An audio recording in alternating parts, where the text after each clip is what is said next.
آج ہم آپ کو ایک ایسی دل دہلا دینے والا قصہ سنانے جا رہے ہیں جو نہ صرف ایمان کا امتحان ہے بلکہ انسانیت کی عظمت اور قربانی کی مثال بھی ہے۔ یہ قصہ دو انبیاء کا ہے جو باپ بیٹے تھے اور جنہیں ان کی قوم نے ایک کے بعد ایک شہید کر دیا۔ پہلے بیٹے کو شہید کیا گیا اور اس کی شہادت پر زمین و آسمان بھی غم سے رونے لگے۔ ناظرین، حضرت زکریا علیہ السلام کا قصہ نہ صرف ایمان کی گہرائیوں میں لے جاتا ہے بلکہ ایک عظیم قربانی اور صبر کی مثال بھی پیش کرتی ہے۔ آپ کو یاد ہوگا کہ حضرت زکریا علیہ السلام کو بڑھاپے میں آرے سے کاٹا گیا تھا اور ان کی زندگی کا یہ مرحلہ بہت ہی تکلیف دہ تھا۔ آج کی ویڈیو میں ہم آپ کو حضرت زکریا علیہ السلام کی زندگی کے چند اہم پہلوؤں کے بارے میں بتائیں گے۔ آپ کو حضرت یحییٰ علیہ السلام کے بارے میں بھی بتائیں گے جن کی خوشخبری فرشتوں نے ان کے والد حضرت زکریا علیہ السلام کو دی تھی۔ حضرت یحییٰ علیہ السلام ایک نیک نفس اور اللہ سے بہت زیادہ خوف رکھنے والے نبی تھے۔ یہ قصہ نہ صرف باپ بیٹے کے تعلق کو ظاہر کرتا ہے بلکہ ایمان، قربانی اور تقوی کی بھی ایک عظیم مثال ہے۔ تقوی انبیاء کی سب سے نمایاں صفت ہے اور یہ وہ عمل ہے جو جنت میں لے جانے والا سب سے بڑا ذریعہ ہے۔ آپ سے گزارش ہے کہ اس ویڈیو کو آخر تک لازماً دیکھیں تاکہ آپ حضرت زکریا علیہ السلام کی زندگی کے ان اہم پہلوؤں سے روشنی حاصل کر سکیں۔ ابن عسکر رحمت اللہ تعالی علیہ اپنی مشہور کتاب میں ذکر کرتے ہیں کہ حضرت زکریا علیہ السلام کے والد محترم کا اسم گرامی بقیہ تھا۔ حضرت زکریا بھی دیگر انبیاء کی طرح اپنے ہاتھ سے کام کیا کرتے تھے، جیسے کہ ایک حدیث مبارکہ سے ثابت ہے۔ حضرت ابو ہریرہ رضی اللہ تعالی عنہ سے روایت ہے کہ جناب نبی کریم صلی اللہ علیہ وآلہ وسلم نے فرمایا کہ حضرت زکریا علیہ السلام بڑا ہی تھے۔ مسند احمد۔ دنیا میں جتنے بھی انبیاء کرام کو بھیجا گیا انہوں نے اپنے معاش کے لیے کسی نہ کسی پیشے کو اختیار کیا۔ وہ اپنی روزی اپنے ہاتھ کی محنت سے کماتے اور دوسروں پر بوجھ نہیں ڈالتے تھے۔ ناظرین، بیت المقدس کے امام اور مذہبی پیشوا حضرت عمران بن ناشی اور ان کی اہلیہ حضرت حنہ بنت فاقوس بن قابل انتہائی نیک اور پارسا انسان تھے۔ دونوں اپنی زندگی اللہ تعالی کی ہدایت کے مطابق بسر کرتے تھے، لیکن طویل عرصہ گزر جانے کے باوجود بھی اولاد سے محروم تھے اور اسی غم میں وہ اللہ کے حضور دعائیں کیا کرتے تھے۔ حضرت زکریا علیہ السلام کی دعا قبول ہوئی اور اللہ تعالیٰ نے انہیں حضرت یحییٰ علیہ السلام کی خوشخبری دی۔ انبیاء کی سابقہ شریعتوں میں یہ رواج تھا کہ والدین اپنی اولاد میں سے کسی ایک کو دین کی خدمت کے لیے وقف کر دیا کرتے تھے۔ حضرت عمران کی بیوی نے بھی اللہ تعالیٰ سے وعدہ کیا تھا کہ اگر انہیں اولاد ملے گی تو وہ اسے اللہ کی عبادت اور خدمت کے لیے وقف کر دیں گی۔ جب حضرت مریم علیہ السلام کی ولادت ہوئی تو حضرت عمران کی بیوی نے اللہ کے سامنے کہا، میری تو بیٹی پیدا ہوئی ہے لیکن میں نے اسے تیری خدمت کے لیے وقف کر دیا ہے۔ حضرت مریم علیہ السلام کی ولادت کے بعد حضرت عمران کا انتقال ہو چکا تھا اور حضرت مریم کو بیت المقدس میں خدمت کے لیے چھوڑا گیا۔ حضرت زکریا علیہ السلام جو حضرت مریم کے والد کے قریبی عزیز بھی تھے، ان کی کفالت اور پرورش کی ذمہ داری اٹھا چکے تھے۔ حضرت زکریا علیہ السلام جب حضرت مریم کے حجرے میں جاتے تو وہاں غیر موسمی پھل دیکھ کر حیران رہ جاتے۔ ایک دن انہوں نے حضرت مریم سے پوچھا، یہ رزق کہاں سے آتا ہے؟ حضرت مریم نے جواب دیا، یہ اللہ کی طرف سے ہے، کیونکہ اللہ جسے چاہتا ہے بے حساب رزق عطا کرتا ہے۔ حضرت مریم کی اس کرامت کو دیکھ کر حضرت زکریا علیہ السلام کے دل میں اپنی اولاد کی خواہش پیدا ہوئی اور انہوں نے اللہ سے دعا کی کہ انہیں بھی صالح اولاد عطا کرے۔ اللہ نے ان کی دعا قبول کی اور فرشتوں کو بھیجا تاکہ حضرت زکریا علیہ السلام کو حضرت یحییٰ علیہ السلام کی ولادت کی خوشخبری دیں۔ فرشتوں نے حضرت زکریا علیہ السلام کو خوشخبری دی کہ حضرت یحییٰ علیہ السلام اللہ کے نبی ہوں گے اور وہ حضرت عیسیٰ علیہ السلام کی تصدیق کریں گے۔ قرآن کریم میں حضرت زکریا علیہ السلام کی دعا اور ان کی قبولیت کا ذکر سورہ مریم میں بھی ملتا ہے۔ اللہ تعالیٰ نے حضرت زکریا علیہ السلام کو حضرت یحییٰ علیہ السلام کی خوشخبری دی اور ایک نشان مقرر کیا کہ وہ 3 دن تک کسی سے بات نہیں کر سکیں گے حالانکہ وہ تندرست ہوں گے۔ حضرت زکریا علیہ السلام کے پاس فرشتے آئے اور اشارے سے کہا کہ وہ صبح شام اللہ کی تسبیح بیان کرتے رہیں جیسا کہ سورہ مریم میں ذکر ہے۔ امام قرطبی رحم اللہ تعالی علیہ فرماتے ہیں کہ دعا میں اپنی کمزوری اور حاجت کا ذکر کرنا دعا کی قبولیت میں مددگار ثابت ہوتا ہے۔ علماء کرام کے نزدیک دعا میں سب سے پہلے اللہ کی نعمتوں اور اپنی حاجت کا ذکر کرنا مستحب ہے۔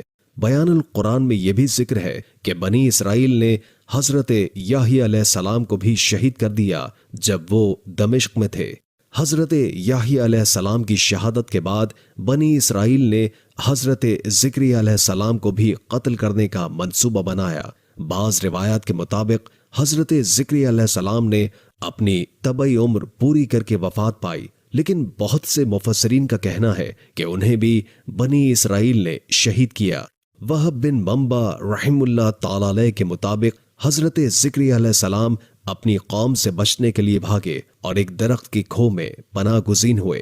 قوم وہاں پہنچی اور درخت کو آری سے چیر دیا تاکہ حضرت زکریا علیہ السلام کو قتل کیا جا سکے۔ اس وقت ایک بوڑھے اور اللہ کے برگزیدہ بندے حضرت زکریا علیہ السلام کو شہید کر دیا گیا۔ اللہ کے شکر گزار بندے حضرت زکریا علیہ السلام اپنے رب کے پاس لوٹ گئے اور ان کی عمر 100 سال سے زیادہ تھی۔ بعض روایات کے مطابق حضرت زکریا علیہ السلام کا مزار شام کے شہر حلب کی جامع زکریہ مسجد میں ہے۔ اللہ تعالیٰ نے حضرت زکریا علیہ السلام کے بیٹے کا نام یحییٰ رکھا کیونکہ اللہ نے انہیں ایمان کے ساتھ زندہ رکھا، یا وہ کلمہ حق کہنے کی پاداش میں قتل کیے جانے کے بعد ہمیشہ کے لیے زندہ ہو گئے۔ حضرت یحییٰ علیہ السلام حضرت عیسیٰ علیہ السلام سے 6 ماہ بڑے تھے، اور جب حضرت محمد صلی اللہ علیہ وآلہ وسلم کو معراج ہوئی تو دوسرے آسمان پر آپ کی ملاقات حضرت یحییٰ اور حضرت عیسیٰ علیہ السلام سے ہوئی۔ حضرت یحییٰ علیہ السلام حضرت سلیمان علیہ السلام کی اولاد میں سے تھے، اور ان کا ذکر قرآن کریم میں ان صورتوں میں آیا ہے جن میں حضرت زکریا علیہ السلام کا بھی ذکر موجود ہے، جیسے کہ سورہ آل عمران، سورہ مریم اور سورہ انبیاء۔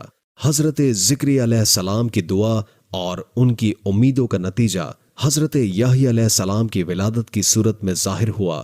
اللہ تعالیٰ نے حضرت زکریا علیہ السلام کی دعا کو قبول فرمایا اور حضرت یحییٰ علیہ السلام کو ایک نیک، پاکیزہ اور بے مثال شخصیت کے طور پر دنیا میں بھیجا۔ ان کا نام بھی اللہ تعالیٰ کا ہی دیا ہوا تھا، اور یہ ایک ایسا نام تھا جو اس سے پہلے کسی کے لیے نہیں رکھا گیا تھا، جو ان کی خصوصی اہمیت کو ظاہر کرتا ہے۔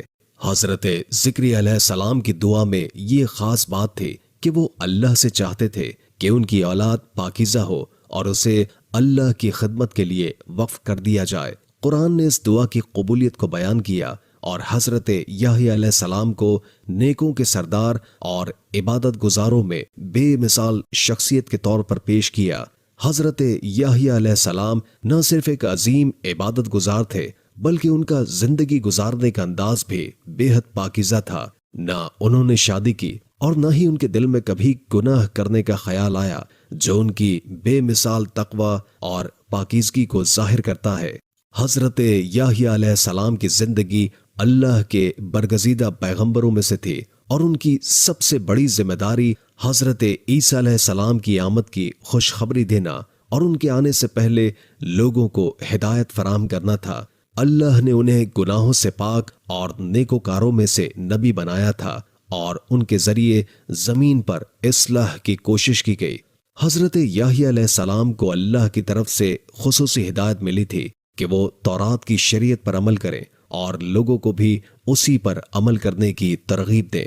کتب تفسیر میں حضرت یحییٰ علیہ السلام کا ذکر مختلف معنی میں کیا گیا ہے، جیسا کہ سید، سردار، حلیم، عالم، فقیہ، دین و دنیا کا سردار، شریف اور پرہیزگار، اللہ کے نزدیک پسندیدہ اور برگزیدہ۔ یہ تمام اوصاف حضرت یحییٰ علیہ السلام کی شخصیت کو ایک عظیم اور روحانی رہنما کے طور پر پیش کرتے ہیں۔ حضرت یحییٰ علیہ السلام کو بچپن ہی میں علم اور فضیلت عطا کی گئی تاکہ وہ نبوت کے منصب پر فائز ہو سکیں۔